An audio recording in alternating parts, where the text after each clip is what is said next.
All right, can everyone hear me okay? Let me know in comments. Let me get the comments up. And all right, I think I got that up.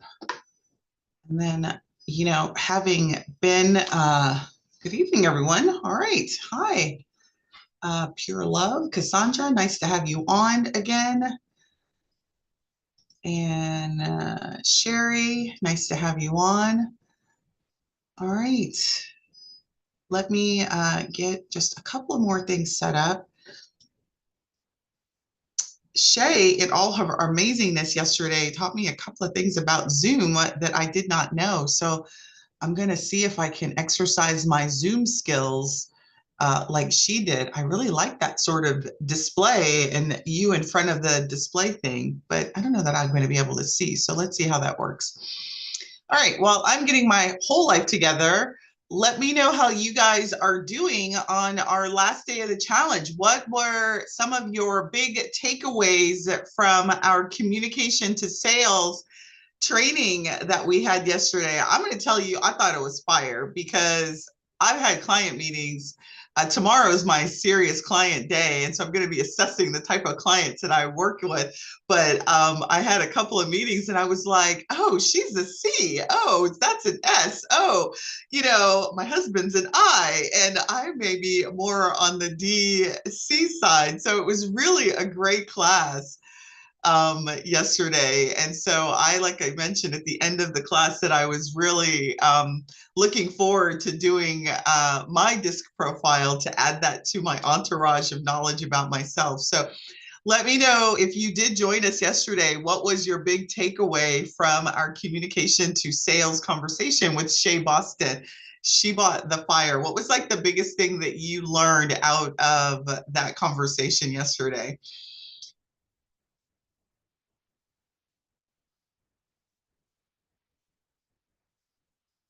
Yeah, that is so true. So Cox Crew wrote that definitely learning the disc personality traits will definitely look at people differently. And I mean, just in less than 24 hours, that's exactly how I feel.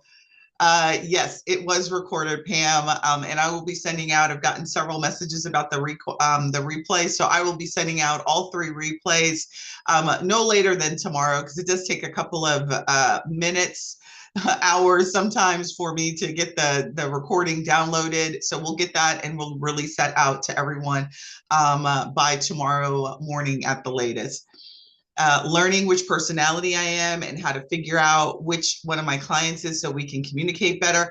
I mean, I really felt like yesterday's session, the biggest takeaway I took about was the definition of, I mean, there was so many things I took away from yesterday, but that first definition that she gave us about communication, and that, the third part of communication is making sure that you're talking to a listening party, right? And so our job is to connect and make sure that we are meeting people where they're at. That's the first time I'd ever heard communication talked about like that. And I really, it totally makes a shift for me in my mind in terms of when I show up to talk, making sure, because I've heard, and you probably have heard this too in communication, that it's your job as the speaker to make sure that your message is connecting, but it's also your job as the speaker when you're in a two-way conversation to be listening and making sure that you are reading the cues of the person. So reading the audience I've heard before, but the way that she said it I thought was really great. When you send the recording, absolutely, you should be getting the workbook every day. So if you're not getting the email, you may want to shoot me an email at Sundey at Online Travel Boss, or Client Success at Online Travel Boss, because you should have been getting an email with the workbook all of the time. You should have already received it, Michaela. And if you didn't, I did recognize that this challenge, that a lot of people did not receive the services guide. So some did and some didn't. So I'm not sure. First, I would check your spam and see if it went there. If you didn't, send an email to Client Success at Online Travel Boss. Let me type that in the chat so you guys can have it. So if you did upgrade to get the, there are people in the waiting room. So hold on, let me make sure I disable the waiting room. I thought I disabled that. Let me type in the chat right now the email that you can send me if you didn't get the workbook, you didn't get the daily workbook that we have. If you're missing anything, just send an email to client success at onlinetravelboss.com, and we will be sure to send you the workbook, today's workbook that went with the challenge, 3-day challenge. And then if you did upgrade and get the services starter guide, we'll send that over to you all as well. So go ahead and send that to this email right there, and I will be sure to send it out. So sorry about that, but there is a glitch in our online delivery system that did not send out the link, or it sent out a link, but it was a 404 error. So again, I apologize for that. So all right, well, we are several minutes in. We have a really good audience today, and we're going to jump in and get started. There was something I was going to do, and I got sidetracked. So what was that? Oh, I wanted to make sure that I had everything all set up, and then I was going to share my screen. That was the other thing. Let me share my screen. Oh, there, I found it. I found the cool thing that Shay did yesterday. Let's see if I can. Look at that. I did it. I'm in front of the thing. Like, I am just feeling so fancy about that. Can you guys see the screen? All right. Everybody can see everything okay? Nod your head. Yes, perfect. You can hear me good. And I can see the chat. So great. All right. So today is all about, this is one of my favorite topics because somebody said thanks about my hair. Thank you about my hair. I went and got sister locks this weekend. I'm telling you, it's like an all-day affair. My head is so sore, but I never will have to do my hair again. So that's what I'm told. So anyway, today is one of my favorite topics. And the thing that I really love about tribe building is each of you travel advisors, if you want to sell more, build a tribe. Like, invest the time that it takes to build a tribe. And you may not know what that looks like or what that feels like. And so what we're going to do is go over what tribe building is, because if you build a tribe, you want to not only build a tribe, because nobody wants just a bunch of friends that don't buy. We want to build a tribe that when you drop stuff, they buy it, right? So wouldn't it be great? You have a group trip and you've got a package that you want to sell. Christmas is coming up, New Year's is coming up, and you want to drop your promotion. If you have a tribe to drop it to, it becomes so much easier to sell because they already are familiar with you and they already know who you are. So that is what we're going to talk about today. So before we get started, I have been talking all this week about the 3 C's. So we started Sunday with clarity, really making sure that you are super clear about who you want to work with to get out of town. Who is your who? Niches are about the people that you sell to, not so much about the destinations that you want to take them on. Because if you specialize in people, you can take them anywhere in the world you want to sell. So that's what we did in day 1. Day 2, Shay brought the fire and she talked all about connection and how if you understand the people that you want to work with and you understand the person that is on the other side of the phone or the other side of that camera, and you really understand where they're coming from, not just in their words, but also in the way that they communicate, it also positions you to be a better seller as well. So those were really great information days. So today we're going to be talking all about conversion. So you got the tribe, you got the person's attention, you're communicating with them. How do you get people to buy and convert from stranger into client? And we're going to talk all about that. And so I've been mentioning all this week about our foundations program.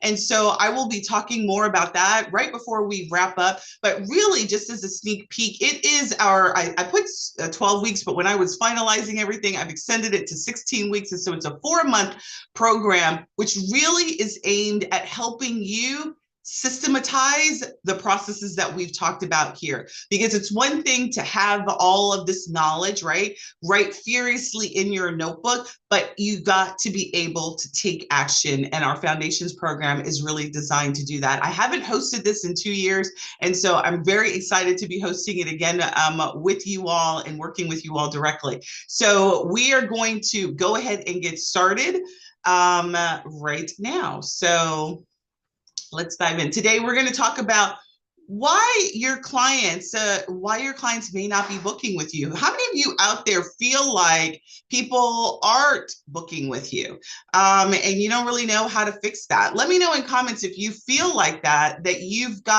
you're doing quotes, maybe you're posting and people aren't responding to you in the way that you would love them to respond to you. So now what I got to do is find where the chat is. There it is. Let's see if I can figure out how to find the chat. Somebody raised their hand, but now with this fancy, oh, there it is. I was like, with this fancy thing, I don't know where the chat is. There it is. Chat is right here. All right. So somebody raised their hand and said me. We've got some people saying me. So you guys have to forgive me. I'm trying to maneuver the screen and all of that. So some want a lot of info and then don't book. They're using my posts to book themselves. Yeah, that sucks, right, Zena? Like nobody wants that. We want people when they read about us or they read our information that they're intrigued and they are moved to action that is with you, not action that is away from you. So there are things that we can talk about that are really going to help stop. I mean, you can never 100% stop that, but what we can do is ensure that we create a path to you that is crystal clear, right? We don't want some sort of nebulous path to you or path that gives everybody the information and it pushes people further away from you. So someone, Brittany, writes lots of quotes, no bookings, but they want to compete with services like Expedia. So, that is using my favorite term, which is nobody wants to be treated like a human Expedia.com, right? You guys don't want to be treated like a human Expedia.com, nor do I want to be compared to William Shatner or Priceline.com. We have definitely more value that we bring to the table. And so it's really our responsibility to set ourselves apart. We're going to go over our 5-step process to build a loyal tribe of clients who love what you have to offer and what you have to say. How to use AI, because you guys know how much I love AI. And if you don't, you will by the time you finish working with me, and you will love it equally as much as I do by the time I'm done with you. And then we'll talk about why this process works and why it's the thing as an advisor you should be really focusing your time on. So if you're on social media and you're not getting traction, I'm never going to tell you to do more of the thing that is not working, right? Showing up on social media 24 hours a day and not getting results is not an effective use of your time. Most of you all on the first day told me that you have full-time jobs. We're about almost the same number of people that we were on day one. And I'm going to make the same assumption that many of you all are still working full-time jobs and you don't have time to be wasting on activities that don't move the needle. Would you agree? Do you guys have that time? Like nobody's got that time. All right, so let's dive in. First of all, before I go, because I love interaction and I am going to do polls because that was my first time doing polls and you guys in the survey said that you liked them and I like them too. I'm not going to do a poll yet, but how many of you guys know what a tribe is? Like, do you feel like you've got a tribe already? Do you know? I mean, everybody knows what a tribe is, but do you feel like you got your own tribe? And I'm talking beyond your friends and family that you grew up with, that went to college with, went to high school with, like people who know you around town because you go to church. Like, do you have a tribe of people that are like, when you drop stuff, they're like, oh snap, she did it again. I'm in, right? Yes, you know what a tribe is. No, you don't have one. I don't yet. I don't have a tribe yet. All right. So lots of people don't have tribes, somewhat of a tribe, don't have a tribe. All right. So it's safe to say that most of you don't have a tribe. And this is what we're going to do is we're going to talk about tribe building. So let's talk about why having a tribe, why you need a tribe. The first thing is that people I know struggle with this because, if you were recruited in the business like I was, you were told that all you have to do is go to your friends and family, and that's your tribe of people who will buy with you. But if you've been burned by those people, they're not your tribe. Like, you love them, they're your friends and family, but they're really not your tribe. A tribe is a set of people that know your name, that know who you are, and are interested and care about what you say or are interested in learning about what you have to say. And as an advisor, they look to you to be the expert in them. So since we know who the them are, what we want you to do is to become the expert person that they go to. Sorry. This is Amazon season. My dogs are all right. Okay, so we want them to come to you and look to you to get their information. We want them to come to you to look for you to go on trips. We want them to look to you to be the one that fills in the gap for the needs that they have when it comes to travel. Your job of being, my dogs are definitely the part of the tribe. All right. So why you really need a tribe is without a system, it's very difficult to build that tribe. If you're posting, like I mentioned, if you're posting on social media platforms, that by virtue alone doesn't build a tribe. But if you are posting on social media and you are creating content that people love, those are your tribe members, right? So those people who create TikTok videos that people love, people follow people on YouTube. Why are they doing that? Because the content that the people are releasing are of interest to the people who are consuming it. Those are their tribe, right? So people have large followings. That doesn't mean that they can monetize it and that anytime that they get ready to sell something, that those people are buyers, but they certainly are tribe members, right? People that follow people because of the content that they create tribe members. And that is what you want to do. And so what a tribe also does is it trusts its leader. And so as an advisor, if you create a tribe of people that trust what you have to say, then people will buy from you because people buy from people that they know, like, and trust, right? This is why, again, no shade on the agencies that recruit and the MLM companies that are out there, but this is why they say you can leverage your friends and family to buy travel, is because your friends and family know, like, and trust you. But the problem with friends and family is they all want discounts, and we don't want that. I want people who are strangers that don't know me and aren't looking for discounts, but love what I have to say and are willing to invest in what I can do for them to get them closer to their dreams. Does that make sense, the difference, right? So we don't want people who just know us, like us, but don't trust to spend the exact amount of money that they need to with us. That's the difference, okay? All right, so getting your tribe is not, it's important to have it, but it does take a system to do that. So Dottie writes, family think we can do something different and special for them, don't they? They think that we do have an inside track, but that inside track still costs money. And unless, of course, you want to give them some special discount, it still costs money, right? Like, so I love friends and family, but I always tell people I don't build a business around friends and family. I build a business for strangers, and friends and family are icing on my cake, right? So I love to help friends and family, but they're not my primary business. Make sense? All right. So what's stopping you from getting client bookings?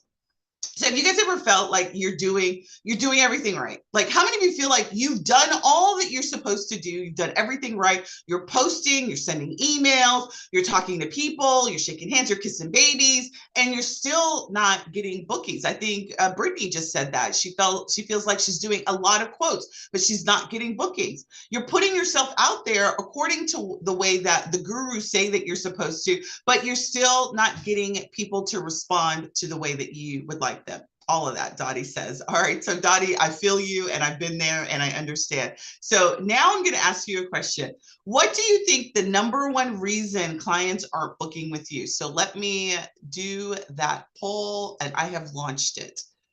All right, so please answer that, and I will let you guys know with the results. What do you think the number one reason why people are not booking with you?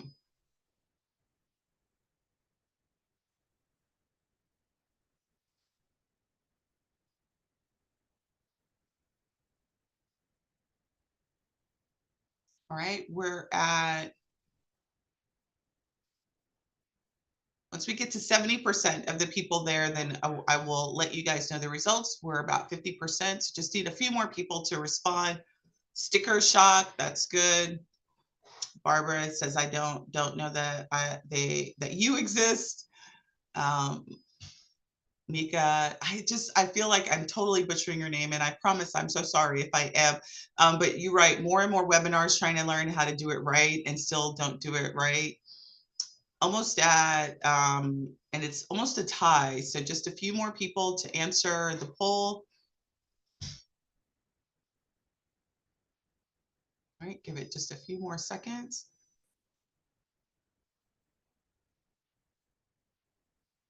All right.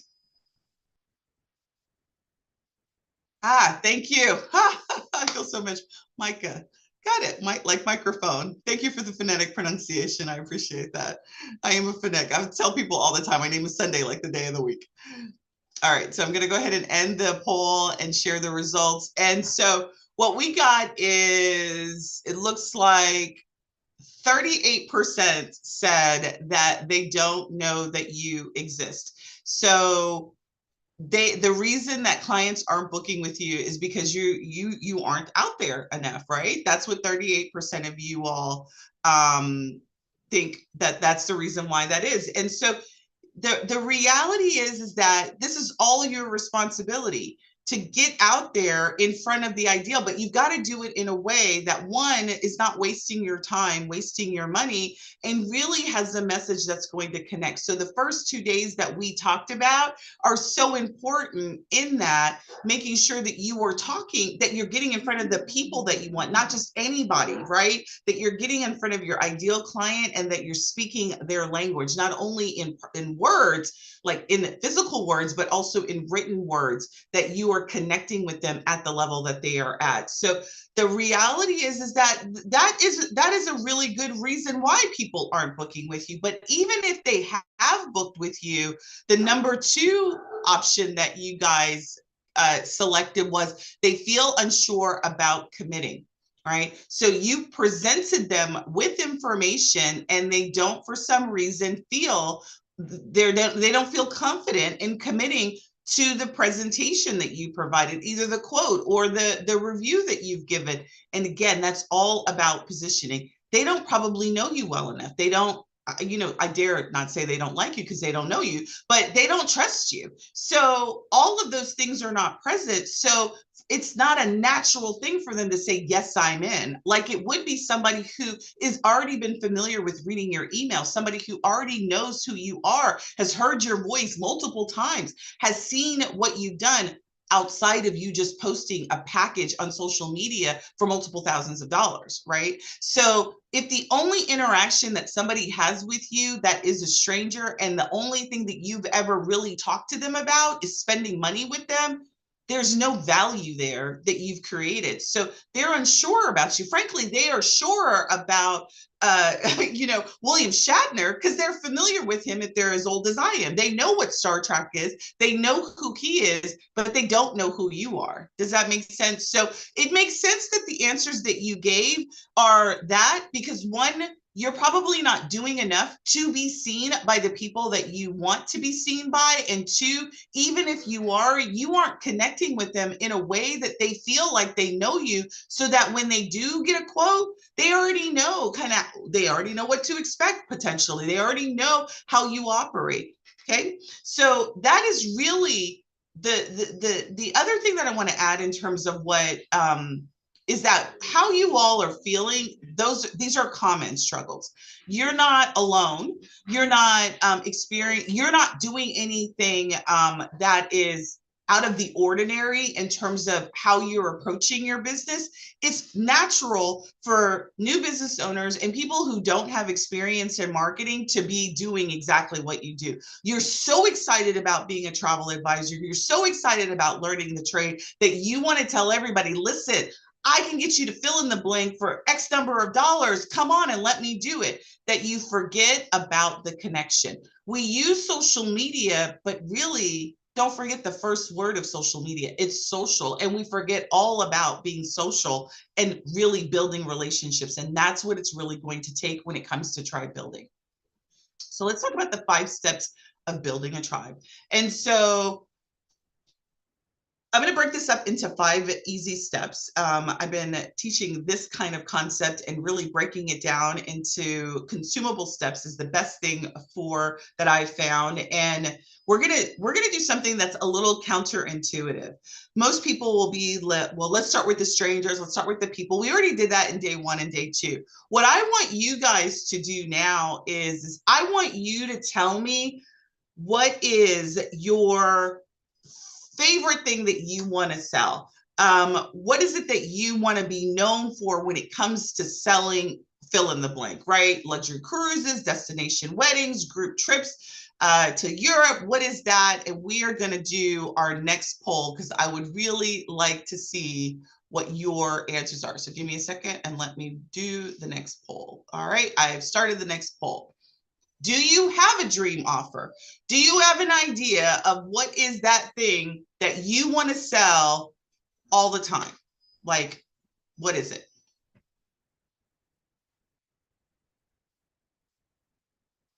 Do you see the poll? No one sees the poll yet? So my question is do you have an offer, a signature offer that represents, I want to sell this like all the time. Like I want to sell fill in the blank all the time.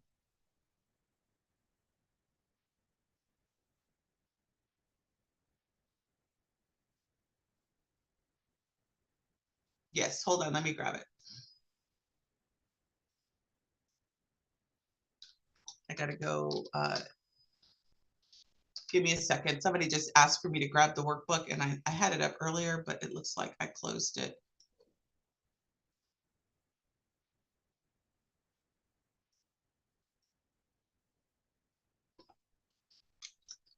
While you guys are filling that out, I will grab the workbook. Give me 1 second.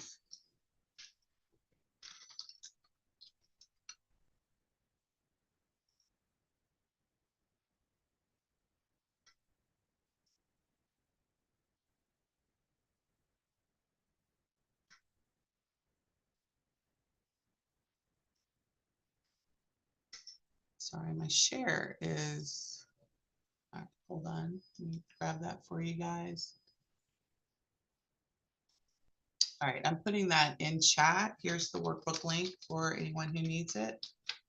All right, so we are at about 50% of the people who've answered, and it is, we've got 46% of you all say, yes, you have a dream offer defined. You know what you want to sell. You are super clear about that. So keeping that in mind, we're going to work our way backwards. So we're going to work our way backwards to a tribe based on the one thing that we already know, which is who our ideal client is. And now we know what our dream offer is, right? So I'm going to read some of the options that Mika, because now I know how to pronounce your name, disability travel options, which I really think is a really good, it's a niche and it's a needed niche in terms of servicing people with disabilities.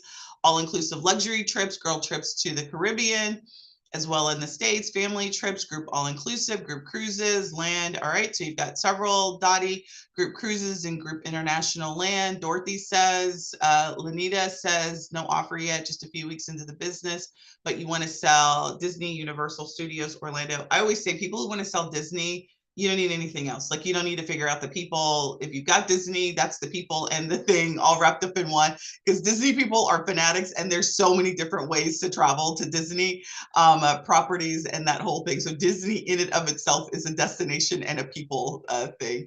Group travel, domestic, international. All right, so you guys have some offers defined, which is caregiver, wellness travel. Denise, love it. Denise, you and I are working together, so I love that. Group destination events. And all right, so I think I got everybody. So 46% of you all say, yes, you know what it is your dream offer. 27% of you neck and neck are tied, don't know, or you sort of have a dream offer. The reason why I want you to start there is because this is how we're going to work our way back. Once you know where you want to sell, we already know who we want to sell to.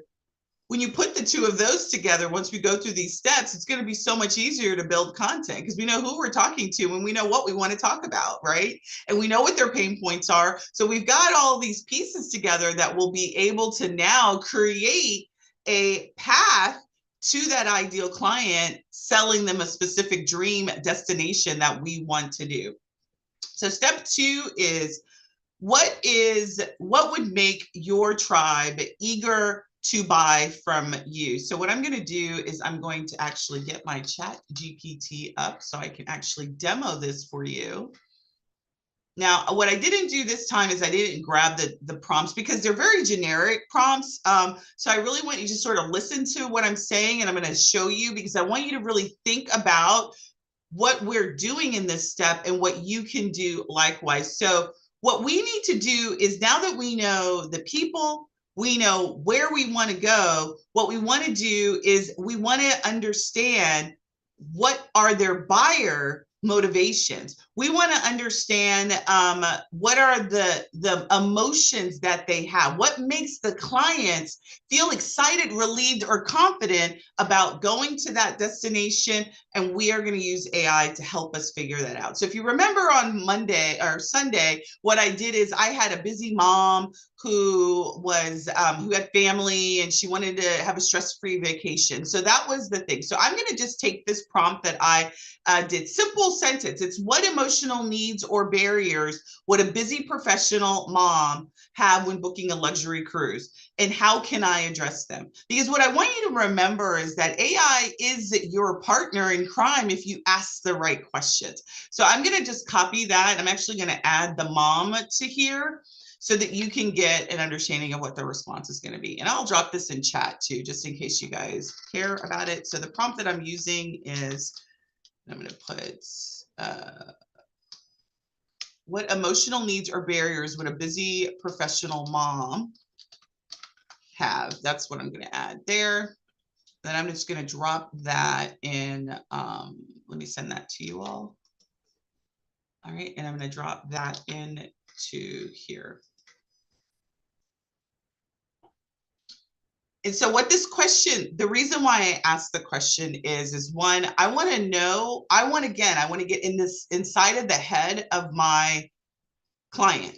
I want to understand what are they thinking about that I'm possibly not thinking about? What are ways that as it relates to the dream vacations that I want to sell? Does that make sense? So the key here is you identify your ideal client and you put the destinations or the type of travel that you want to sell. Those are the two components that you want to add to this prompt.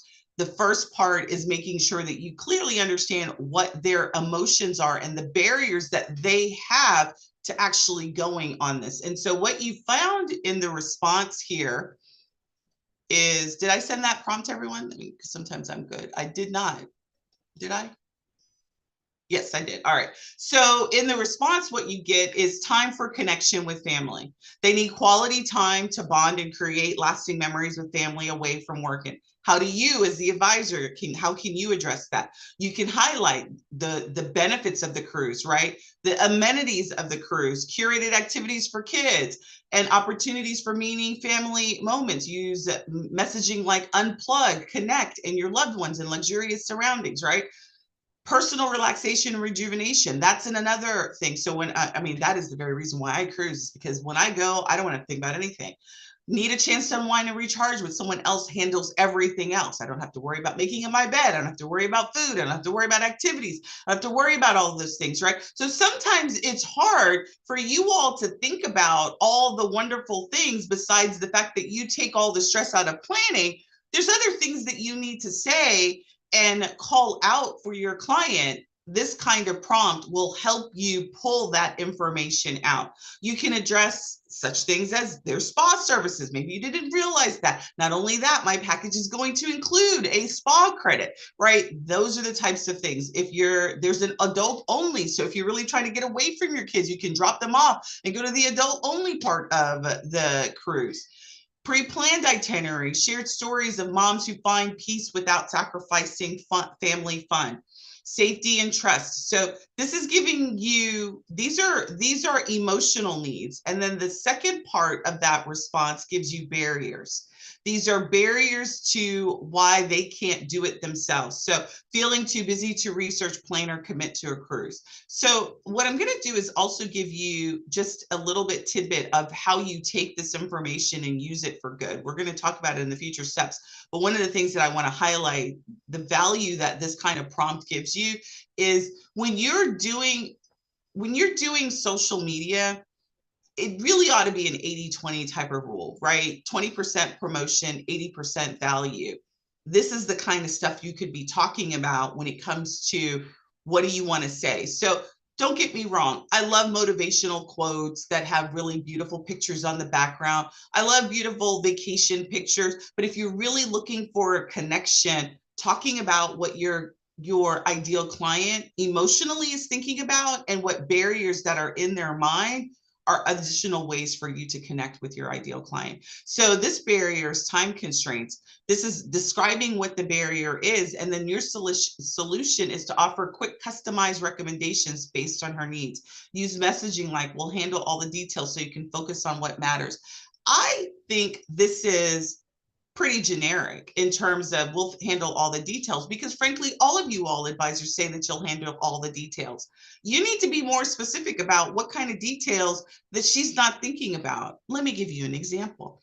It's Christmas time coming up, and the airlines, if you still are one of those advisors that are doing airline travel, right? One of the details that you handle is sitting on the phone for hours with the airline, with the airline, rebooking canceled and moved around flights, right? You take that for granted that that's something that you do, but that's another stress point that your client doesn't have to think about. So handling all the details is good, but being really clear about what those details that you handle that people don't really think about.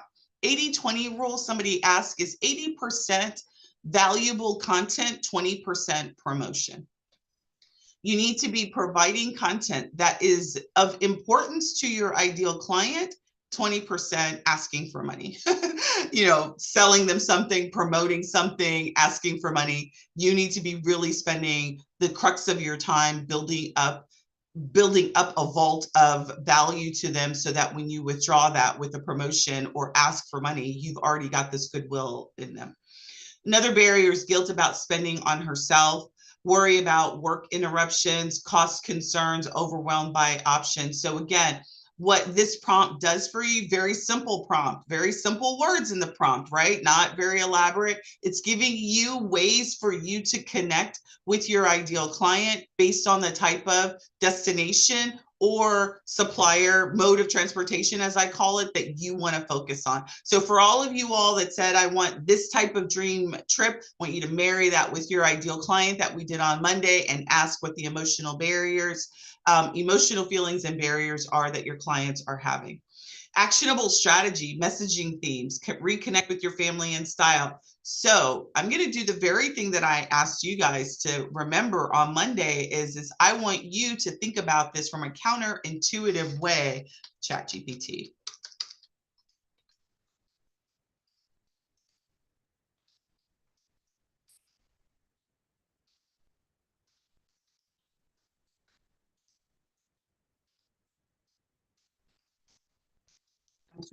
Not intuitive, counterintuitive. Intuitive. I have a hard time spelling today.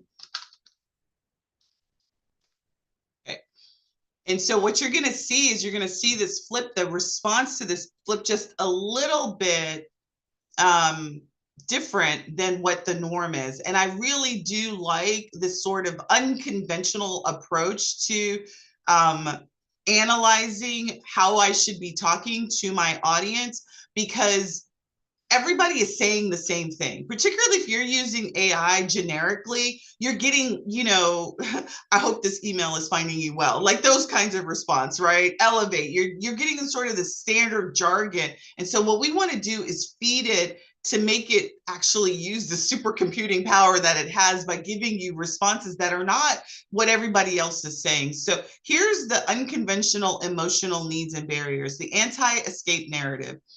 Market a cruise as an escape from stress or work. Counterintuitive approach. Frame the cruise as a space where you can lean into her life, right? Connecting, thriving, embracing joy with no need to escape. I actually really like that. Messaging. Life doesn't stop on this cruise. It expands. Celebrate your wins and savor the moments with your loved ones without hitting pause. I really like that approach too. Like, I want stuff when I read it to give me goosebumps. I don't know about you. Do you guys feel the same way? Like, I want it to be like, yeah, that's it. That's where this sort of counterintuitive, unconventional prompting, asking ChatGPT or an AI to give you that kind of response, that's where I think you're going to start to see some more, right? Highlight the messiness of family vacations. Conventional approach, perfect glossy family moments, right? Counterintuitive, acknowledge that vacations are messy, but they're so worthwhile, right? I'm literally 4 days away from vacation and I am stressed the hell out, right? Everybody is like that. So let's not pretend that vacation is going to make you not stressed out. Recognize it, acknowledge it, talk about it. And maybe what you do is you give some decompressing tips on how you 5 days before you've got to pack your family of 5. Here are things that you should be considering to help decompress you so you don't spend the next 2 days on your first days of vacation trying to recover from the stressed outness that you created in your life, right? Like, so that is, and I'm personally feeling this right now. So acknowledge that it's messy. It's about making it easy to focus on what matters. Forget the Pinterest perfect moments. On this cruise, someone else handles the chaos so you can enjoy the ride, tantrums and all, right? That's another thing. So what I want you to do is, again, don't be afraid of, first of all, don't take all of the responses at face value, because if you aren't experienced with prompting, it's going to give you very generic responses. So this is why I want you to really take out of when you're using AI as you're prompting it, is to give it back to you something that's not conventional, something that's not general, something that's not what everything else is, right? Because it's going to lean to do that first unless you ask it to do something differently. So hopefully, let me guys know in the comments that, like, how, I don't know if any of you guys are testing this. We don't have a lot of time to stop and allow you guys to do that. But what I would really love for you to do is to try this at home, try this on your own, and then let me know how it goes. But what are you guys thinking in terms of just the approach of what you're seeing in terms of the response here? Like, how do you guys feel about this in terms, and do you feel like confident that you can do this on your own? You guys good? All right. Thanks, Christine, for the nod. I appreciate that. Good, pure love. I love it. All right. So yes, we absolutely, and that, ladies and gents, for those gents that are on, that is really the key to using AI, is ensuring that you are creating a message that is going to connect. It's not just about the volume, right? So when I first started using AI, I was like, oh my God, thank God, I don't have to write all this email, right? And so you think, oh, I just need to start generating more stuff. But if that stuff isn't connecting, it's just another waste of your time, right? So we don't want to just create a bunch of social media posts, a bunch of reels, a bunch of stuff that still is going on deaf ears and not really connecting. So we want to make sure that the time that we spend on creating anything is really going to be a connection to the person that we have. So I've used the word connection probably a million times already today, but I really want you to understand that when you do the step 2, what would make your tribe eager to buy? Understanding their emotional drivers, understanding the things that prevent them from moving forward is key, because then the things that you say and do can help them overcome that. All right. Now, the last thing I want to do is I want you, yeah, Angela, you say that you need the disc to utilize the AI better. I don't agree necessarily, because disc will help you get the words out. But just for this example here, just using AI. So maybe if you're not ready to use AI for copy, helping it to come up with ideas, helping it to help you understand people better is a great use of AI, even absent of a personality test or disc assessment. That's where I want, like AI can do everything. I'm going to give you just even like a total random example that I was just talking to a financial advisor about. Like you've got a spreadsheet and you've got all, like take your bank statement, feed the bank statement in there and it can analyze that data. AI can do pretty much anything you think of. Like it's just so powerful. So platforms that I use is ChatGPT, I use Claude, and I use Perplexity, are the 3 AI tools that I use. Step 3 is to build the tribe. So again, what we did in this first step 2 is we understand what's preventing them from buying. What are the things that will prevent them or hold them back from pulling the trigger? And we want to speak to those things when we relate to them. So step 3 is all about building the relationship. So your tribe is made up of people that know, like, and trust you. And they got to know, like, and trust you to be able to book with you. And so the one thing that I thought was really super cool about what Shay said, one of the things that I wrote in the chat yesterday was, some of you all aren't doing discovery calls.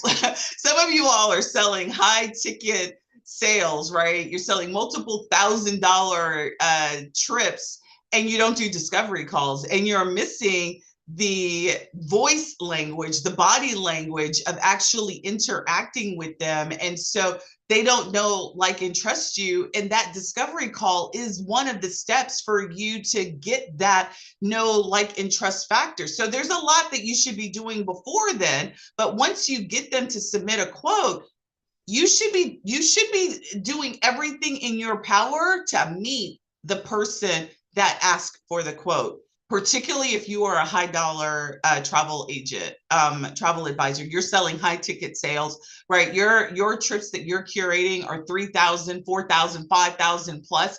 You should be trying to meet with every single body that does a quote from you, because you are then missing the opportunity to read them, understand how you then need to deliver the presentation to them. So your tribe is really built of those people that know you. They understand your voice.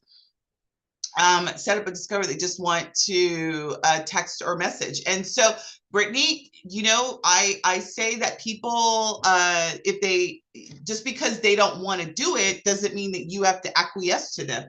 You've already indicated that they're not replying to your quote, so change your process. If you already have the majority of your people aren't booking from your quotes and they don't want to meet with you, doesn't mean that you should do more of it. Stop it. Like, stop allowing them to dictate the process that you have in your business. So if you sell high ticket, I'm gonna tell you, and you are selling to strangers, unless you have a strong referral base, the conversion ability is a lot lower because they don't know you. You give them a quote, you've not talked to them, you've not seen them, you've not heard anything, they don't know anything about you. The likelihood of them booking goes down dramatically because they don't have a relationship with you. And by far, you can build a relationship fairly quickly in that discovery call. But if you are in high ticket travel sales, you need to have, and you're selling fits, you need to have a way to start the relationship above and beyond just the inquiry form. All right, so here's the thing that I want to tell. Building the tribe is really around the relationship. The exercise of getting people to join the tribe is one thing, but building that continuity and that connection requires activity that you are responsible for doing. You're the tribe leader. You got to have the parties. You got to have the conversation. You've got to create the reason for them to engage with you and with others. And the way to do that is through content. And so here's one thing that you can do. What is the one thing that you feel like you can do every week to connect? What are the one things that you're currently doing if you are doing them? What I'd like to hear is, like, are you guys doing any sort of tribe building activities? Are you guys doing any of that? You're doing videos. That's good.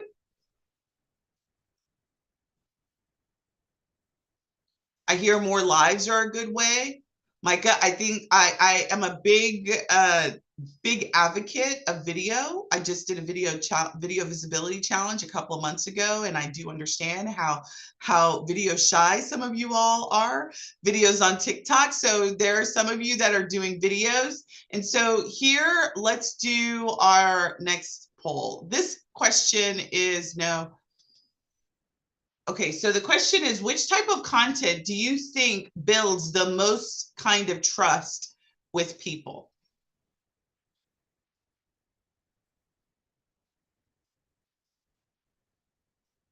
Brittany, I'm glad to know that you're still doing video.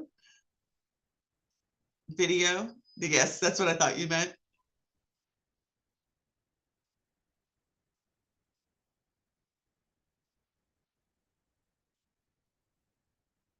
Love it.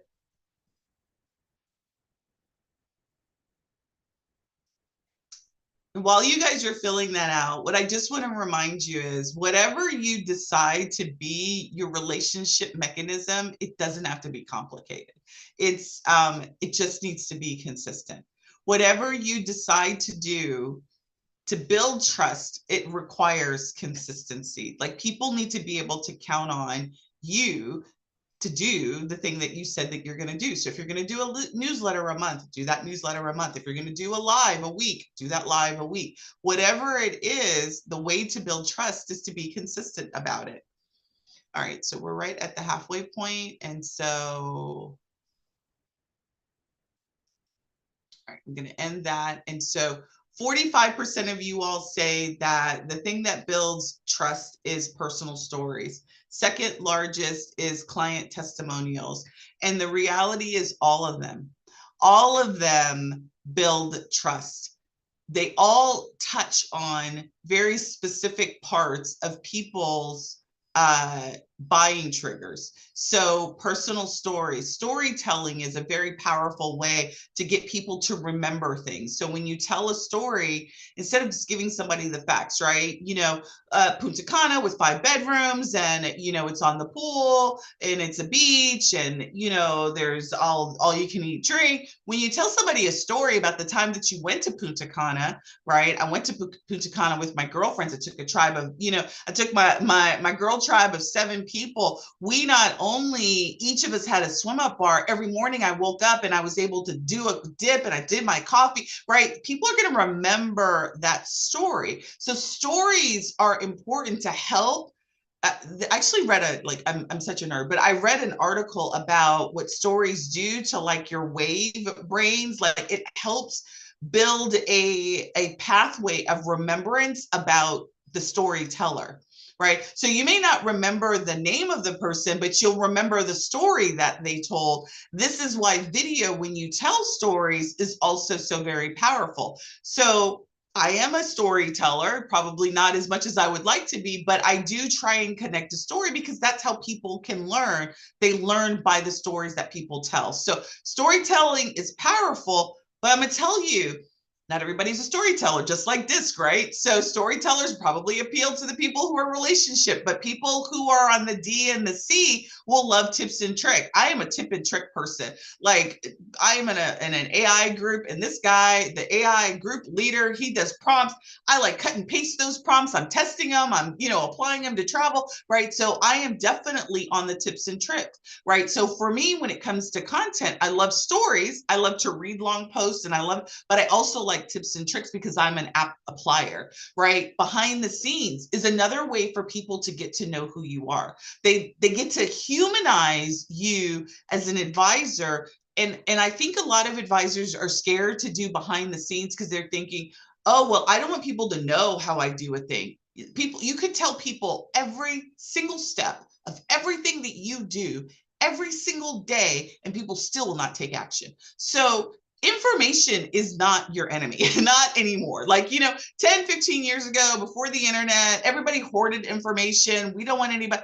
People are at information overload. So again, you showing how you put together a trip isn't going to give the inside sauce, because they don't have the relationships that you have. They don't have the connections that you have. They probably, and you could tell, I literally know this from experience. You could tell somebody exactly how you do a thing and they still won't necessarily do it, or they'll ask questions, even if you go over every single step. So showing how your day in the life of putting together, there's an advisor that I follow, and she does these really great posts where, like, she'll be finished doing a group trip booking, or she'll just do a day and, like, she'll just recap all the snit she did for the day. And I'm like, such a great post, because she's like, yeah, I took care of this for a client, I did this for a client, I did that. And then she summarizes and talks about why she loves it, right? Even though you think, oh, well, nobody cares about that, people do. They love to hear what it takes and what is in the day of a life. So that is also a good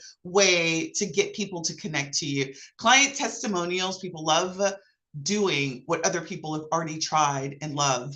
They just love it. So if you don't have a client testimonial game, you're not showcasing your client testimonials, you're doing yourself a disservice. So you've got to be showcasing them, spotlighting your clients, thanking them publicly, putting them on your web pages, putting them on your sites, putting them on your booking pages, putting them on your invoices, putting them everywhere, because people love to see that they're not making a bad decision by going with someone because they've already seen that someone else has already had success. So people like to be able to attain what other people have had, and they also like to know that they're not the first ones. Does that make sense?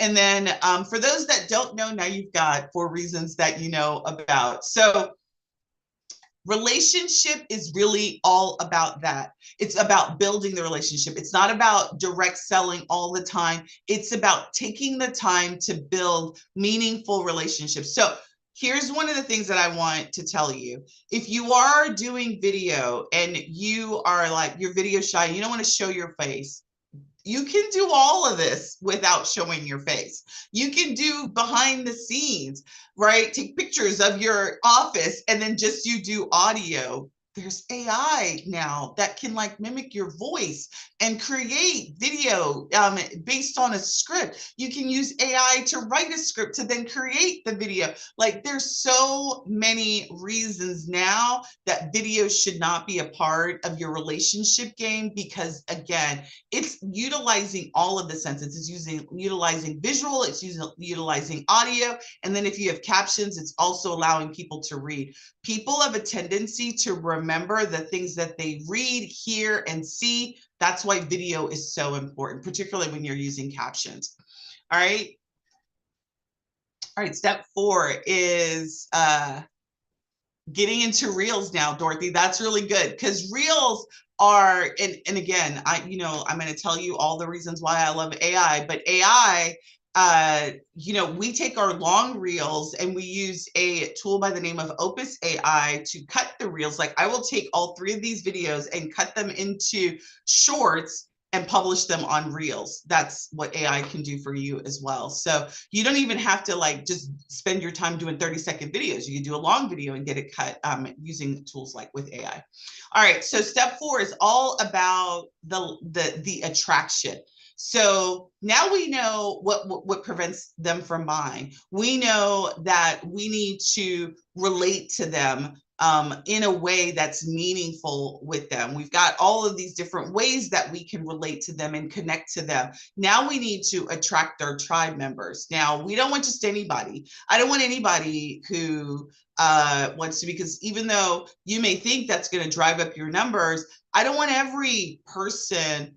I don't want to work with every person. I don't want everybody in my group. I don't want everybody. I only want a very specific type of person. Now, I'm okay within a free press world, right? So on my YouTube channel, in my Facebook group, in my community, if it's full of a bunch of advisors, I'm okay with that, because at least I've identified a tribe of people that I can connect to, and then I can start to weed that out. Same thing with you.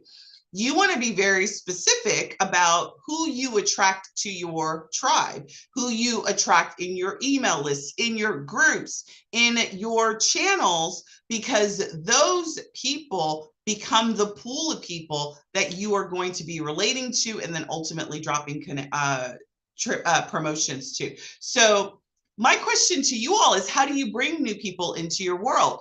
How do they discover you? You all said that your number one, the number one thing that you have is people don't know that you exist. That tells me that you don't have an attraction mechanism. You don't have a lever. Do you guys have a way for people to get on your email list? What do you do to shake hands and kiss babies virtually or in person? Do you do events? What is the mechanism that you get to get your ideal client, more of them in your world? Yelp, okay. Facebook. All right, so not a lot of responses, and that's okay. So you've got BNI. All right, I've heard of them. You have a travel blog. Travel blog is really good. Facebook and Instagram, those are really good. Our Facebook, Google, Instagram, newsletter. All right, so Pam, for a newsletter, you already have people on your email list, and so what? YouTube angel destroying. So what I'm talking about is, we want to find out, where do people find you, right? Where are they finding you? Do you have a lead magnet? Do you have a free offer of some kind? Maybe you're collaborating, you partner with other influencers, you partner with local businesses, maybe you go to events, right? Whatever that is, you need to be doing that consistently, right? You can't do you can't do everything. You can't do it all at one time, but whatever it is, you've got to pick one consistent way that you can utilize to attract your ideal client. So again, Instagram is great, but is it targeted to find your ideal client? So, and I'm going to use this as an example because it's a good example that most people understand, right? If I specialize in weddings, who do I want to attract? I'm not interested in attracting my neighbor across the street that's been married for 10 years, unless, of course, I'm doing romantic travel, right? I'm interested in the new bride or the newly engaged person who wants to get married unconventionally. That's who I'm looking for. So right, a lot of advisors, they do bridal shows, right? But bridal shows, they're good, but they're not the best place to get luxury clients if you want to do luxury destinations. And this is because I probably don't like the whole wedding scene, but bridal shows are good. They're a good resource because your ideal client is there. But wouldn't it be great if you could target newly engaged people on Facebook and you ran ads or a lead magnet, an opt-in offer? And so what a lead magnet is, if you don't know that, is the 5 best destinations to go to when planning your wedding, and you're targeting people who just got engaged. How powerful would that be for you if that was your market? If you're targeting, you guys told me you're targeting multi-generational people, busy moms, someone's targeting caregivers, somebody's targeting disabled people. If you could identify those people and get your offers, your free checklist, your guides, your whatever in front of those people, how powerful would that be for your business, right? So if you're doing Instagram, that's fine, but I only really want my message to get in front of baby boomers, Dorothy says. I really want my targeted time and effort to get in front of those people, right? If you could do that, that really is a powerful tool in your tool belt. And so it requires you to be able to understand who your audience is in a way that's clear, so we can put a box around them. So remember, I said that boundary is super important. But if I knew that I wanted to get in front of baby boomers, I don't think I am a baby boomer. So funny, because I never know what the year generation is, but we can find them on Facebook. We can find them on Instagram, that designation. If you gave me the birthday year of baby boomers and what age range that was, we could find them. Right. And so attracting your tribe is not only about knowing who they are, you got to know where they are and be in front of them. So I am still a very big proponent. I am a bit of a recluse these days, but I am still a big proponent of live in-person type of networking. However, if you are in the digital space, creating offers that creating the offer is one thing, but positioning the offer in front of the person that you want is the second thing. So if you're on Facebook, you're on Instagram, and you're not connecting with the type of client that you have, it's probably because you're not doing anything to get them to your personal page. You're not doing anything to get them to your Facebook page. You're not reaching them in your organic content so that they see you. Does that all make sense to everybody? Like, it's, you can have an audience defined, you can create a lead magnet, you can be on social media, but if the people that you want aren't seeing you because you aren't positioning and you're not utilizing the tool right, and you don't have a system to get in front of them, it's all wasted effort, because your friends and family are the people who are on your Facebook page. Your friends and family are the people that are connecting. Your existing clients are people. But if you're trying to broaden your sphere and get in front of more people, you're going to need a system to do that. You feel like socials block you from new people. And I'm going to say, if you're not spending money with socials, they aren't doing it for free. That is not how most of them are working these days. If you are on social media and you want to be seen by your ideal client and you aren't delivering high impact value content, and Brittany, I know you, so I'm not saying that you aren't delivering high impact content. Let me rephrase that, because did not come out the way that I wanted it to. If you're on Facebook, you have to pay to be seen on Facebook. End of story, right? So if you're on Facebook, Instagram, you got to pay for it. That's just the way those platforms are. Facebook owns Instagram. You want to be seen by your ideal client on Facebook, you got to invest in ads. There's just no getting around that. You got to invest in ads to isolate who you want, and then you can do it. If you want a platform where you can do it for free, you need to be on a channel like YouTube. You need to be in Pinterest. You need to be on channels where you can organically grow based on the valuable content that you can do. People find you through searching, which then requires a whole different type of system that you need to have in place to make them or allow you to organically grow. Does that make sense? So Brittany, so didn't mean for that to come out the way that in my brain it came out. So it's value that connects, but you have to do it in a systematic way based on the rules of the platforms that you're using. All right. So attracting your tribe requires two things. It requires an offer, and it requires an audience, and your ability to get in front of your audience with the right type of offer. So if you know who you want to work with, right, you create something of value for them, you relate to them on a regular basis, and then you get in front of them using the right platform and the right system. Okay. And then step 5 is really around creating the offer and dropping it and committing. So I just said, okay, you don't need to do 50 different lead magnets, right? You don't need to create, I need to create a guide. I got to do a checklist, a planner, blah, blah, blah. You don't need to do all of that to be successful. Just pick one, do it, create it, release it, and commit to it. Once you get the emails, relate to the people through email, right? Invite them to a Facebook group, invite them to a community, whatever you decide, but be consistent. Drop it, commit. That's it. Like that's the secret sauce. Like it just doesn't get any easier than that. The problem is not the process that I said, it's how do you make all that happen, right?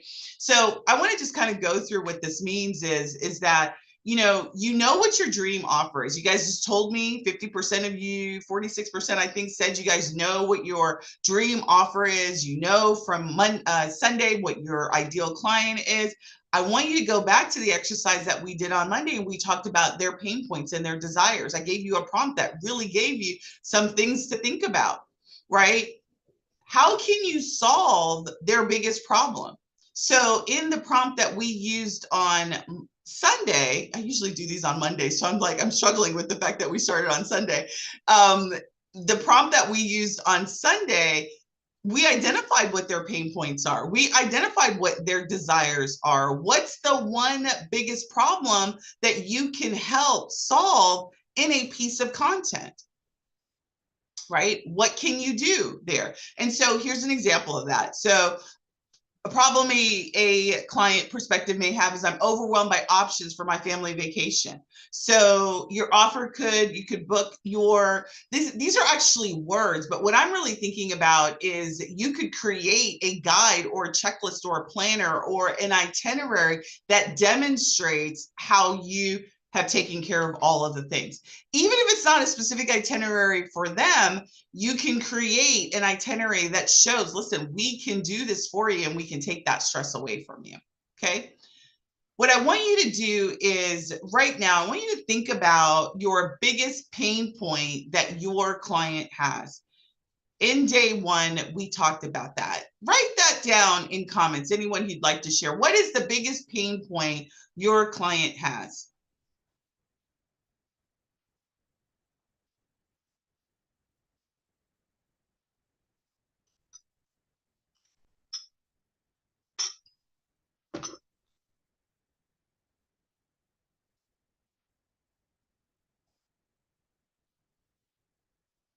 Okay, someone says, Christina says that my clients have a hard time committing to a date for travel. Okay, failure to plan, everything is too expensive. Committing to the package, always thinking they can get it cheaper. Time to plan, failure to plan.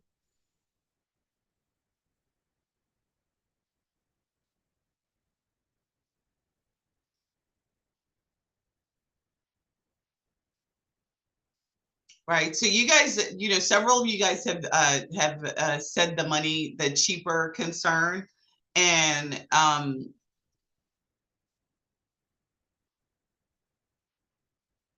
they don't have time to do the work or planning.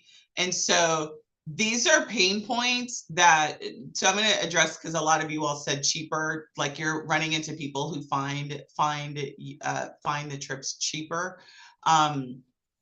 Or they want something cheaper. And so to me, when people tell me that the biggest objection is money, there's always something underlying in the money objection, particularly for our industry. And I'm going to say that is because people spend travel is literally a luxury. It's not a necessity to travel. People want to travel, but they don't have to travel. Like, we need air, we need water, we need gas in our car, we need to send our kids with full bellies to school, right? We need food, but we don't need to travel to live, right? Although as travel advisors believe that we do, but you don't need it to travel. And so when people tell me that the biggest objection, money is an objection, and I agree that people give that to you as the objection. But what I really would challenge you to look within yourself, and it's not, don't come after me in the inbox later and be like, well, I am doing everything right and I'm still not getting the results.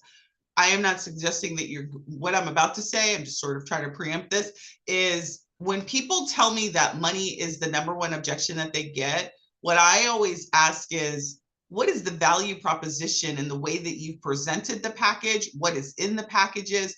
Because if somebody says that I want to go to fill in the blank, and I already know their budget and I'm within that budget, and I've positioned a package that not only meets their requirements, but goes above and beyond based on the value proposition that I did, money is no longer on the table.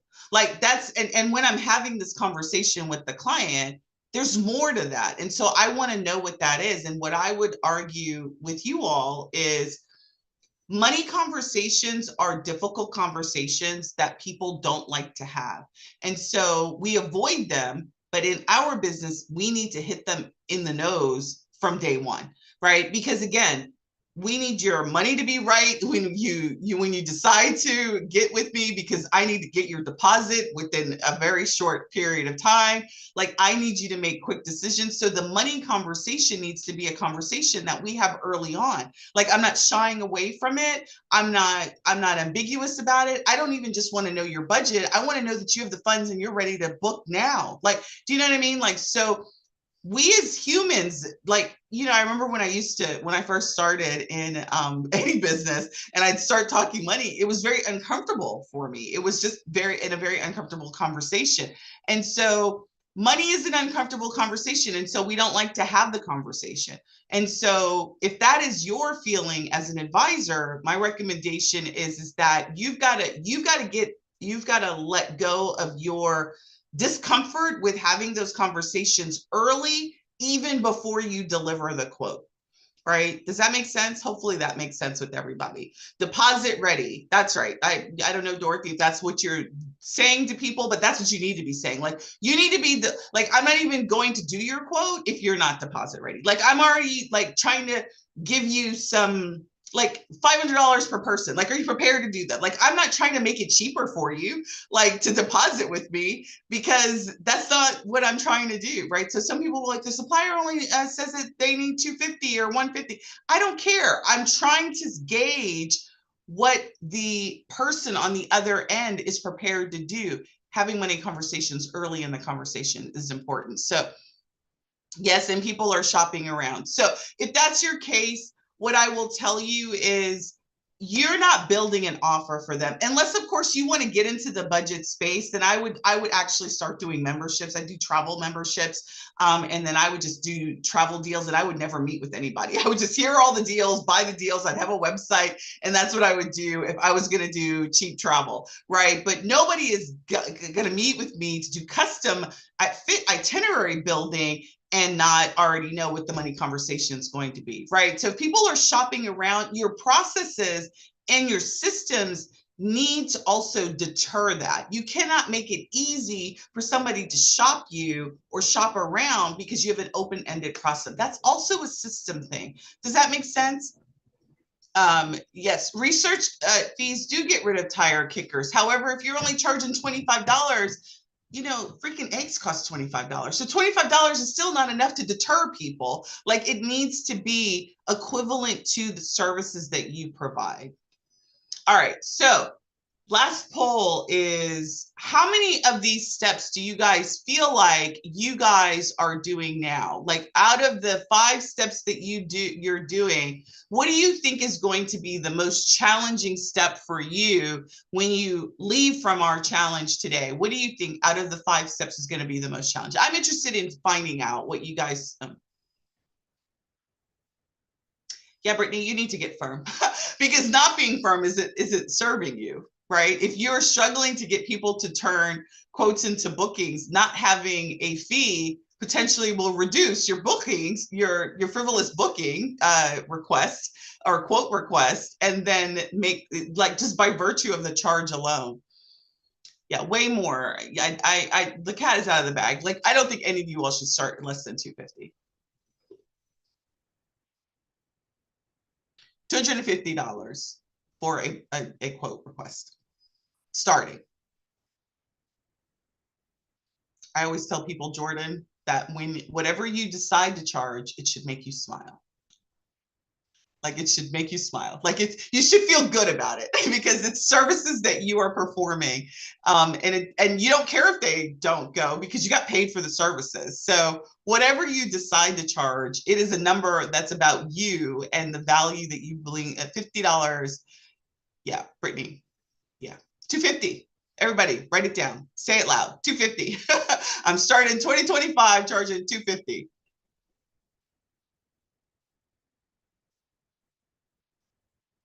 If you're happy at $100, if it makes you smile, I'm happy for you.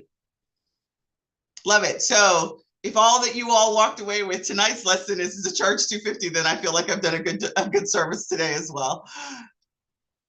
The smile is much bigger at 250. Absolutely. We do not have everybody having done the quiz. We only have about 30%. If we just a couple more people so I could see Which one of these step fives are the most challenging for you? And if all of them are, then select all of them. 250. That's right. You guys are loving the 250. I'm loving that. The smile is bigger at 250. It certainly is. And then when you get, and if you keep doing airline bookings, then you charge 500, right? That could be 250 per person.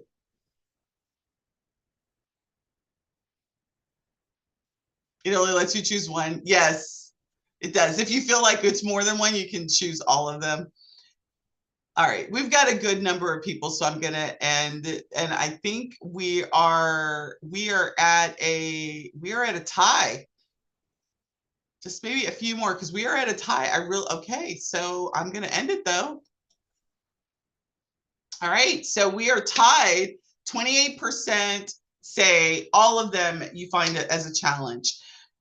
28% saying attracting new clients is a challenge. And so 300 minimum, Russell, Renee, awesome. All right, so I would say 250 is a win out of today's challenge. And somebody put a green money sign. I love it. It's hours of research and nothing for it. Wow, 250. Yeah, 250. That's why I say, and 250 has been my number starting telling advisors for some years now. It doesn't account for inflation. So I'm going to now, as of today, I'm going to start saying 300. All right, because 300 should be your starting point just because of inflation. The numbers have not gone down. The cost of eggs is ridiculous. So 300 is the new number. Because again, whatever number you pick, I want you to see you smile, okay? Somebody wrote, how many quotes? So 250, don't do more than 3 quotes. First of all, I only do one option, and I only allow you 2 iterations. So that's what I mean by quotes. So you only get to come back to me 2 times in that 250. All right. 3 quotes. Okay, so I'm going to leave it there because I feel like I could do a whole training just on your design and all that. I haven't done that training in a long time.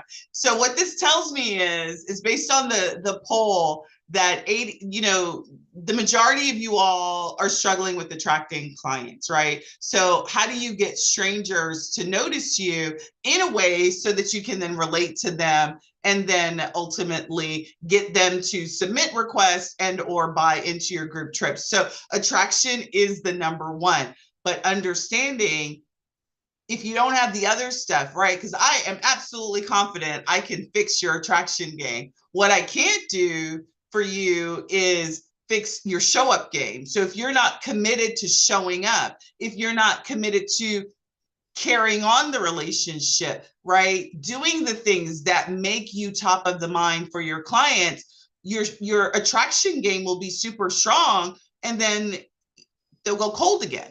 Right. And so that is the one thing that, when I look back at all of the years that I've been doing the online space, I am super good at attracting. I can run ads with my eyes sleep. I can do relationship stuff, but like keeping the fires burning outside of a Facebook group was not something that I have always been good at. So it's something I've had to hone that skill in terms of relationships in emails, relationships in showing up live and creating content that is important to the person that I want to relate to. So it's not always just about the attraction. It's also the steps after attraction that are equally as important.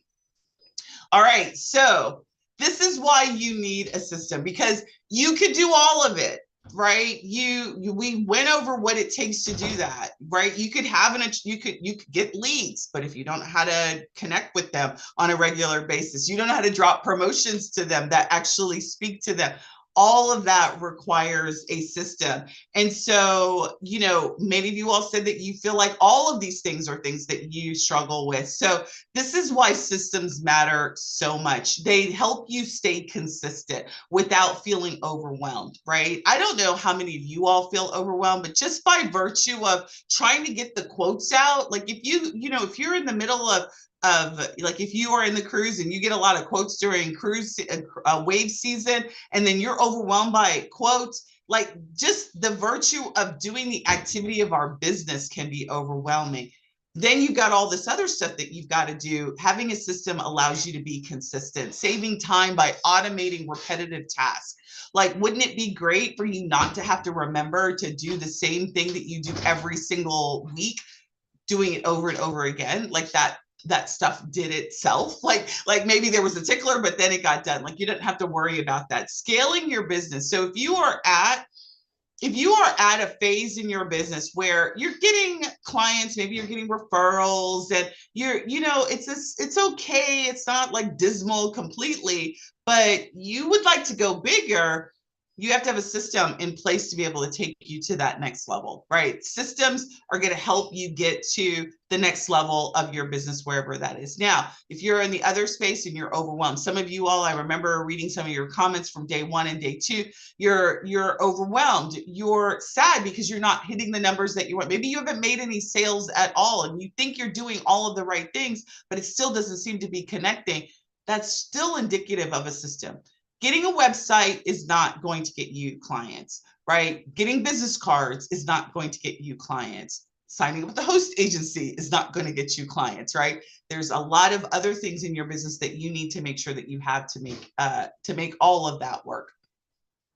All right, so let's talk a little bit about why I created Foundations and really what it's going to do for you. So, we talked about the blueprint. It's very simple, 5 steps. Have an attraction system, relate to them, drop promotions on a consistent basis. You be consistent in your show up game, and then just rinse and repeat. That's really what the tribe process is. And so, we talked about your ideal client. We talked about how to talk to them. All of those things are what make you positioned to be pretty amazing as an advisor. Again, I'm going to assume that you know how to design trips, right? I'm going to assume that you understand the travel industry. But if you're brand spanking new and you don't, having a program that helps you do that is going to help as well. And so here's how Foundations work. We're going to implement systems, workflows, and tools that help your business work on clockwork, right? I don't have time to shake hands and kiss babies. I would love to, but I don't. And so you have a full-time job. I work with clients. I am busy. So I need a client attraction system that new people are dropping in my list that I'm automatically sending a newsletter to on autopilot, right? And that's what a system will do for you. When somebody makes a travel request and I don't want to tell them no, I'm just going to take the quote, a system that points them to that will take that out of your hands, right? So Brittany, when you're like, they don't want to book a discovery call. Well, that's a part of the process. Like I don't even have to tell them no, because it's just a part of the process and they go through it, right? You'll learn how to attract and nurture clients consistently without spinning your wheels or second guessing every step, right? Clearly by the response I got on the number on the 250, right? One of the things that I know to be super sticky with travel advisors is the follow through on actually charging it, right? So one of the things that we go over in Foundations is the travel request process. Somebody makes a request. What is that process that ensures you remove yourself from charging it? You conduct a discovery call, and then you automatically send the invoice when they say. You don't have to worry about getting it, changing the number, wondering, should I charge $250 or not? It just automatically sends it based on the way we set up the process. So what we want to do is we want to take the second guessing on how should I do this? How should I do that? We want you to make decisions about your business process quickly and then follow it, and then remove yourself from it so that you can focus on the thing that you do best, which is designing trips and getting people out of town, in and out of town. And so our 4-month program is really around making your business fully operational so that you have long-term success. So if you're interested in, okay, I need $100,000 in 4 months, I'm not even going to sit here and lie to you and tell you, yes, everything's going to be perfect in 4 months, because that's not the reality. We are setting up systems that are going to last you the life of your business in terms of the way that you run the business. And so here are some of the details that you can expect inside. I've created a Google document Let me give you the link of that. I'll drop that in chat. And this is going to have all of, this is even a little bit unconventional. So there's no sales page. It's got a whole bunch of jargon in it trying to get you to buy. This Google document is going to tell you exactly all of the things about the program and what you can expect in the program. When you review the document, and if you're in, all you need to do is send me an email and say, Sundey, I'm in. What I'll do is I'll send you the invoice, pay. You're going to schedule a meeting with me, which is going to be our kickoff meeting. We're going to be starting January 6th. So between now and January 6th, I'm going to be scheduling my one-on-one sessions with you all. We're going to make some very specific decisions about your business, help you answer these questions. So when we start January 6th, you're ready to go on some of the business model decisions that you need to have. One of them being your design fee. What is the amount that you're going to charge? Are you going to do a discovery call? Are you high ticket sales? Are you low ticket sales? What model do you have? So we'll go over that in our kickoff call. And again, all you have to do is just review the document, send me an email and say that you're in, and then I'll get you signed up and scheduled for our kickoff call. We have only, this is not an open-ended offer. I am not going to work with every travel advisor. This is not for every travel advisor. So I have capped it at 15. We already have one person, and I actually think I have 2 people already enrolled. So we have 13 spots available. Once they close, that's it. I'm going to only offer this twice a year. So this will be the beginning of the year. The next time I offer it will be, I think, in second quarter. So what I need for you all to do is I want you all, after this week of commitment, right? You guys spent the majority of the time with me this week, is I want you to think about the 5 steps that we went over, and then I want you to post something that would attract them, right? So whoever your ideal client is, I want you to think about who they are. Ask ChatGPT to help you in terms of what would be something that they would. You've got the holidays. I always think the holidays are a great reason to a great reason to connect. What's the one thing that they may be stressed out about this holiday season? Maybe you've already worked with somebody in the last quarter. Reach out to them, and I want you to talk to them. If you have a Facebook group, invite them to your Facebook group. Invite everyone in your list to your Facebook group if that's what you have. But what I want you to do is think about how you can connect with your existing list of people, and an idea for you to think about how you could attract a stranger to you who currently isn't already connected. And then I'm going to open it up for any questions. I am 2 minutes over. I was not paying attention to the time. No, Kim, I do not take the $250 off their trip. The $250 is mine. No, it is yours. That is your income for doing the work. So there is no taking, there is no applying it towards the trip. There's none of that.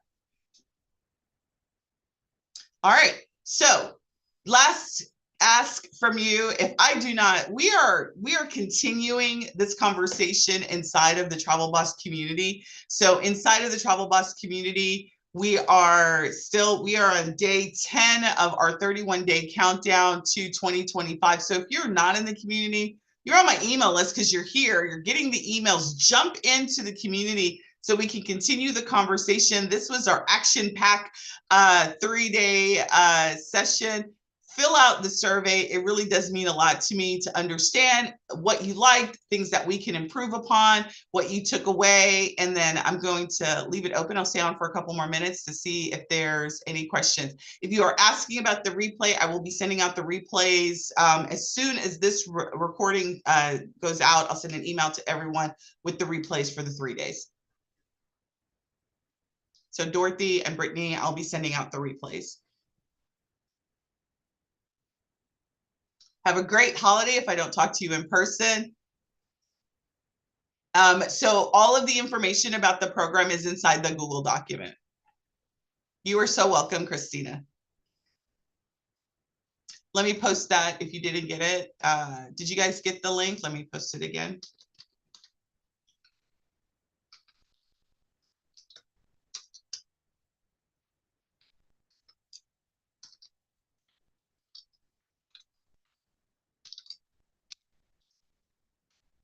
you go.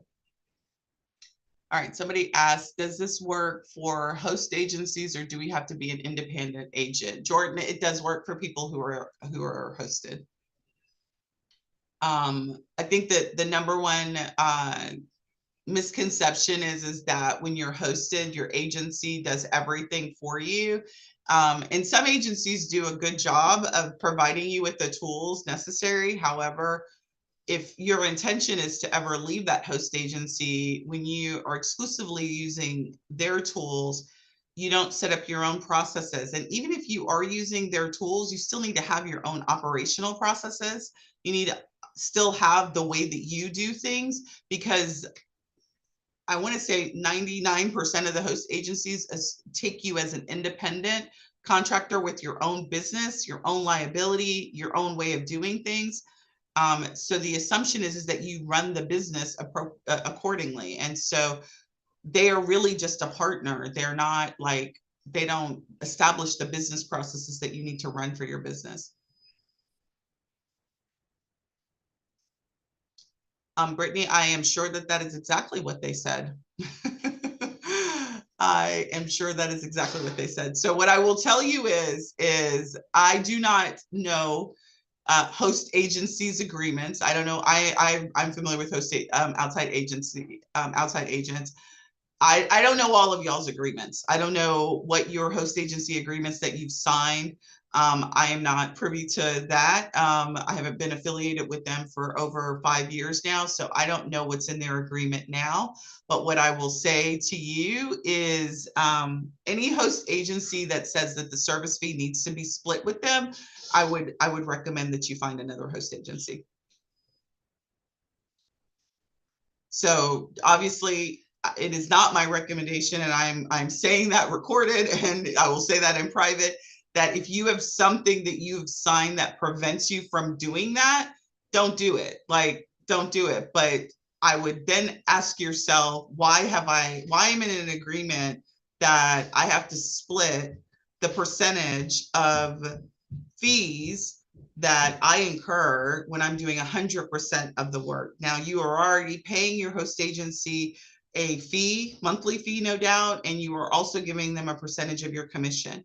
So services that you perform, you generate the, if the host agency was kicking you clients, I could potentially see that. But if you are responsible for attracting all of your own clients and they want to take the service income from you, a percentage of that, you have so many choices. Host agency reviews is where I would start and look for another choice in host agency. I am on Facebook. I am at Sundey Gardner. Just search for Gardner Sundey, I think is my handle. I'm on Facebook. Our Facebook group is moving though. So if you're in our Facebook group, we are moving to our own external group, and it's called Travel Boss Community. So that's where you can find us. And if you'd like to join, if you are not already a part of that group, let me drop that link there. That is where it goes down. That is where it's going to go down. No more being blocked by Facebook. So if you are not already part of our community, please join the community there. That is where we are going down. Are MLMs worth it? No. No. Oh, and I think I sent that just to Cox Crew. So hold on, let me send the membership to everybody. All right. Anybody else have any questions? I mean, I could literally go on for days as to what I mean by MLMs worth it. I mean, multi-level marketing, I believe in network marketing. I do think that but the way that people approach the travel industry who are recruited by MLMs or companies that are strictly MLMs, they're really not trying to build a business. They're trying to build a network of people who buy into the product, and half of the people that aren't even utilizing the product. Will I work with a travel advisor that's a part of the MLM? Absolutely. If you are truly interested in building a business, that is what I'm going to teach you. I'm going to teach you how to build a travel business where your primary client is people who want to get out of town. If you're interested in building a team, I'm not the coach for you because that's not what I do. So there are other coaches out there that help build a network marketing team. And there's money in that. Absolutely. But as an opportunity to sell travel, yes. Now, what I will tell anyone, and we do go over this in foundations, is know your numbers. So if you're with a host agency that's getting 70-30 or more, and the numbers are never going to work in your favor.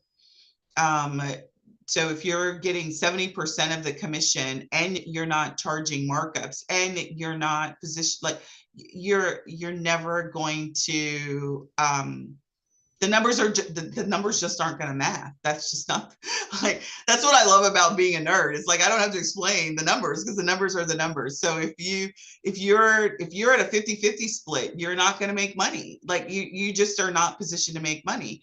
And you're not charging a service fee. And do you want this to be I'm just going to give you some hard numbers. If you want to make 6 figures in this business and you're with a company that gives you 80-20, you need to do $1 million in sales. The split after the commission split, and you're only doing commission, you're not doing markups, you're not doing anything else, you're not like doing anything else, and you're just going, you need $1 million in sales, because after you split it with your host agency, it's about 10 to 12%, even at an 80-20 split, you got to do $1 million in sales. End of story. And if you're doing low ticket sales, how many clients is that? I'll teach you how to do it if you want to do in volume, but you absolutely need a system to be able to make that happen. Make sense? All right. Yeah, and a lot of us, I started with an MLM. Like, I mean, they say that they're not an MLM, but they are. Like, I started as an MLM. Don't get me wrong, I am so grateful for that experience because it brought me to where I am here. Where you start is not where you have to end. Where you start in this business, if you truly have a passion for this as a business, right? And I mean the getting people out of town part of the business, and you want to be successful, what you need is a method by which to be successful. Can you utilize a host agency? I am not anti a host agency. I'm not anti any host agency. I just want you to make the best decision that makes financial sense and makes the best partnership sense. I was in the hair industry for years. And so one of the things that I say to people is, for us African-American women that get hair relaxers, nobody cares what the relaxer is, right? As a salon, you just want your hair to be straight. You want it to look good, right? That's what your host agency is. It's the provider of your relaxer. They are your supplier. That is it. They don't run your business. They don't run how it works and operates. You do. And so you need to have the skills and the processes and the tools to be successful in doing that. All right. You can't open none of the documents. Oh, is everybody having that problem? No, you're able. Yes. Okay. All right. Whoever can't open the document, Cassandra, just send me a message offline and I'll send it directly to you. All right. Okay, perfect. All right, perfect. All right, looks like the questions are, listen, this is the last major event that I'm doing for the year. We are starting 2025 pretty strong with our foundations program. So for those that do decide to enroll, I look forward to seeing you inside of that. I also look forward to seeing you inside of our group. We've got a lot in store for you all in 2025. Have a wonderful holiday season, and you are so welcome, Mika, and I'm so glad I know how to pronounce your name properly. It's great to see all your bright and shiny faces this week, and I look forward to seeing you guys at the beginning of the year. Have a great evening. Bye. Don't forget to do the survey.